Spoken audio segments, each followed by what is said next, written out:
இப்போ நம்ம பார்க்க போகிறது வந்து குடியுரிமை. குடியுரிமையில் வந்து ஃபஸ்ட்டு அதோட இன்ட்ரடக்ஷன் வந்து சொல்லிடுறேன். நெக்ஸ்ட்டு அந்த ஆர்டிக்கல் வந்து செகண்ட் வீடியோவில் பார்ப்போம். ஃபஸ்ட் வீடியோவில் இன்ட்ரடக்ஷன் மட்டும் சொல்கிறேன்.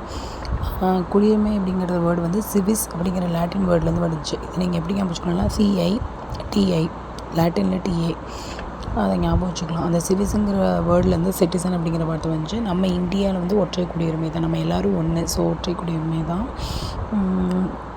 நம்ம இந்தியாவில் வந்து பிரவாசி பாரதி தினம் வந்து Jan 9 கொண்டாடுறாங்க. இது ஏன் ஆக்சுவலாக ஜனவரியில் இருக்க எல்லா டேஸ்க்கும் வந்து நான் ஷார்ட் ட்ரிக் வந்து போட்டிருக்கேன், பார்த்துக்கோங்க. இது ஏன் நம்ம கொண்டாடுறோன்னா, மகாத்மா காந்தி வந்து இந்தியாவுக்கு வந்த டே, ஆஃப்ரிக்காவில் வந்து இந்தியாவுக்கு வந்த டே Jan 9. அதனால் வந்து நம்ம அன்றைக்கி கொண்டாடுறோம். நம்ம குடியுரிமை வந்து 5 வழிகளில் பெறலாம். இழப்பதற்கான வழிகள் வந்து 3. இந்திய குடியுரிமை சட்டம் வந்து 1955 போட்டாங்க. பாண்டிச்சேரிக்கு வந்து 1962 கொடுத்தாங்க. குடியுரிமையோட வகைகள் வந்து இயல்பு குடியுரிமை, இயற்கை குடியுரிமை.